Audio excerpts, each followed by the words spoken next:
Hi மக்களே, அண்ணாமலை குடும்பம் serial மே 4 2026 என்ன நினச்சுன்னு பார்க்கலாம். அதுக்கு முன்னாடி நம்ம channel Tamil serial talk subscribe பண்ணி லைக் பண்ணிக்கோங்க.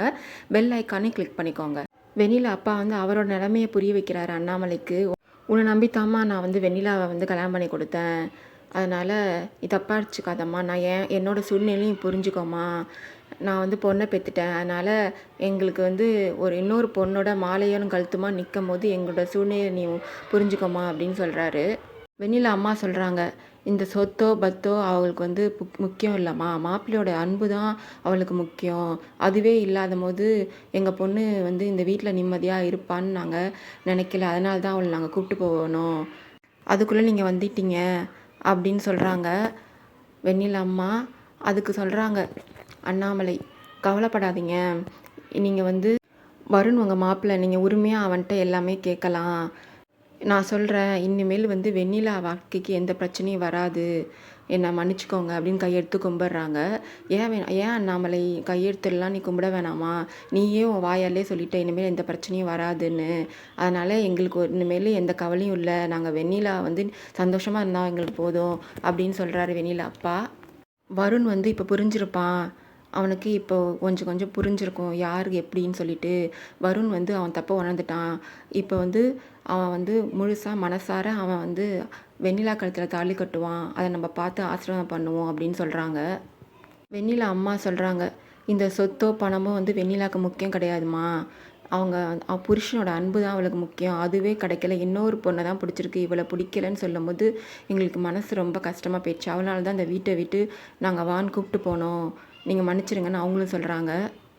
வெண்ணிலா சந்தோஷமாக இருக்கிறதுக்கு இனிமேல் நான் தான் கேரண்டி. இனிமேல் அவள் சந்தோஷமாக இருப்பா, அதை நீங்கள் பார்க்க தான் போகிறீங்க அப்படின்னு அண்ணாமலை சொல்கிறாங்க. இப்போ நம்ம அவங்கள ஆசீர்வாதம் பண்ணுவோம் அப்படின்னு சொல்கிறாங்க. அப்போ மாலையை மாற்றிக்க சொல்கிறாங்க. வருண் வெண்ணிலா கழுத்தில் மாலை போடுறான்.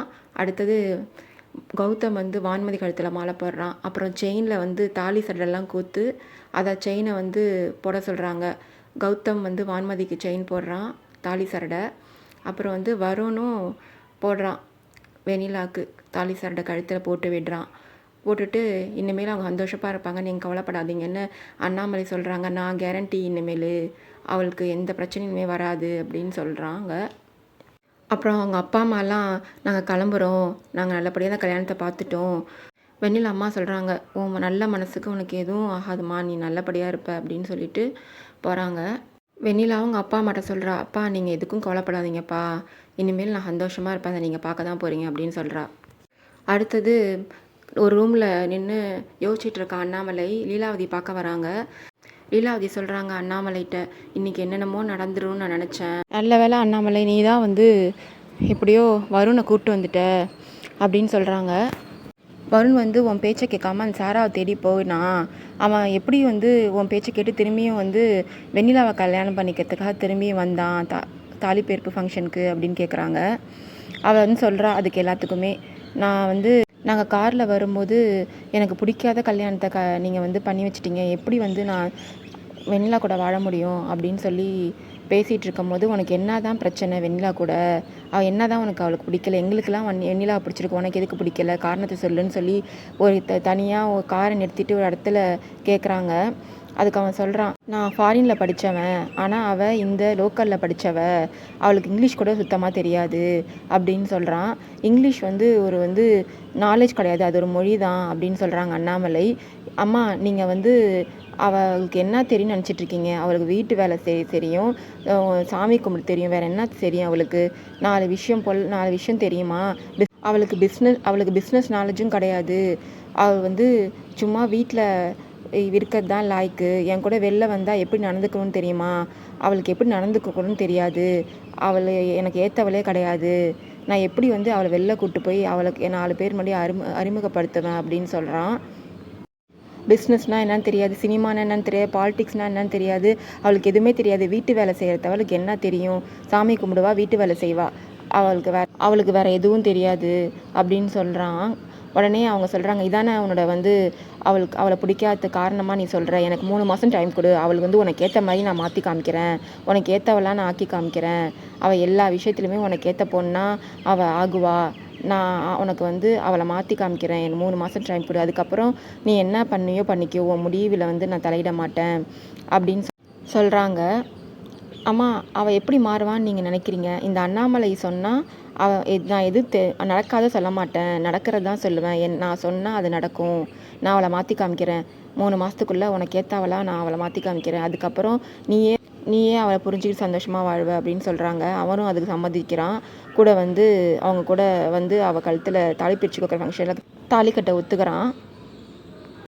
அதுக்கப்புறம் இவங்க பேசிக்கிறாங்க, எதை வச்சு நீ வந்து இந்த மாதிரி அவன்கிட்ட சேலஞ்ச் பண்ண, அவன் வந்து வெண்ணிலாவே சுத்தமாக பிடிக்கான்னு சொல்கிறான். வெண்ணியா ரொம்ப சின்ன பொண்ணு, அவெல்லாம் இதெல்லாம் சீக்கிரத்தில் இதெல்லாம் கற்றுக்கிட்டு அவனுக்கு ஏற்ற மாதிரி மாறுவாளான்னு கேட்குறாங்க. நான் அண்ணாமலை, நான் வந்து நடக்காத சொல்ல மாட்டேன், நடக்கிறது தான் சொல்லுவேன், அது உங்களுக்கே தெரியும்க்கா, சீக்கிரமாகவே நான் வந்து அவளை மாற்றி காட்டுவேன், அவனும் வெண்ணிலா தான் அவனுக்கு ஏற்ற பொண்டாட்டி நான் வாயால் சொல்ல வைக்கிறேன்னு சொல்கிறாங்க. வான்மதியும் கௌதமும் இப்போ சந்தோஷமாக இருக்காங்க. கௌதம் வாழ்க்கையே வீணாக போயிடுச்சுன்னு நான் நினச்சிட்டு இருக்கும்போது வான்மதி வந்து கௌதம் வாழ்க்கையை மாற்றின மாதிரி சீக்கிரமாகவே வருணும் வெண்ணிலாவும் சந்தோஷமாக இருப்பாங்கன்னு சொல்கிறாங்க. உடனே அண்ணாமலை யோசிக்கிறாங்க, வான்மதியும் நிறையா மாற்றணும் கௌதமுக்கு ஏற்ற மாதிரி, இந்த குடும்பத்துக்கு ஏற்ற மாதிரி, அவள் வந்து வெண்ணிலா மாதிரி கிடையாது, அவள் வந்து நிறையா மாறணும் அப்படின்னு நினைக்கிறாங்க. வான்மதி சீக்கிரமாகவே நான் மாற்றி இந்த குடும்பத்துக்கு ஏற்ற மாதிரிகளாக மாற்றுறேன், அதுவும் சாதாரண விஷயம் கிடையாது, அதையும் நான் செய்வேன்னு யோசிச்சுட்டு இருக்காங்க. அடுத்தது வெண்ணிலாவும் வருணும் ரூம்குள்ளே உட்காந்துட்டு இருக்கும்போது வருண் பக்கத்தில் போய் வெண்ணிலா உட்காரா. ஏய் ஏன் பக்கத்தில் உட்கார, நவுந்து போ அப்படின்னு சொல்கிறான். நீங்கள் தான் முன்னாடி மாதிரி கிடையாது இல்லை, மாறிட்டீங்கல்ல, இந்த ரூமில் நம்ம 2 பேர் மட்டும்தான் இருக்கோம், இனிமேல் நம்மளை யாரும் பிரிக்க முடியாது அப்படின்னு சொல்லிட்டு இருக்கும் போதே, நீ என்ன யோசிச்சுட்ருக்க, எனக்கு என்ன நினச்சிட்ருக்கியா அப்படின்னு வருண் சொல்கிறான். உடனே கொஞ்சம் கொஞ்சமாக அவன் கிட்ட போயிட்டு, நீங்களா மாறுவீங்க, நீங்களாம் எப்பயுமே மாற மாட்டீங்கன்னு எனக்கு நல்லாவே தெரியும், அந்த சாரா தான் இம்பார்ட்டண்ட்டுன்னு நினச்சி நீங்கள் போனீங்க, ஆனால் உங்களோட காதல் வந்து அவள் என்றைக்குமே தகுதியானவ கிடையாது, அவள் வந்து நல்லவன்ல நீங்கள் சீக்கிரமாகவே புரிஞ்சுப்பீங்க அப்படின்னு சொல்லிகிட்டே இருக்கும் போதே, அப்படியா சொல்கிற, நான் உன் கூடலாம் நான் சேர்ந்து வாழ மாட்டேன், சீக்கிரமாகவே நான் நியூயார்க் போகிறதுக்கான ஏற்பாடுலாம் செஞ்சுட்டேன் அப்படின்னு சொல்லிட்டு அவன்கிட்ட போகிறான் சிரிச்சுக்கிட்டே நக்கல. வெண்ணிலாவுக்கு என்ன ஒன்றுமே சொல்ல முடியல, அவனே உத்து பார்த்துட்ருக்கா. அதோட இந்த எபிசோட் முடியுது. வரப்போகிற எபிசோடில் என்ன நடக்குதுன்னு பார்க்கலாம். பாய் மக்களே, நம்ம சேனலை மறக்காமல் சப்ஸ்கிரைப் பண்ணி லைக் பண்ணிக்கோங்க.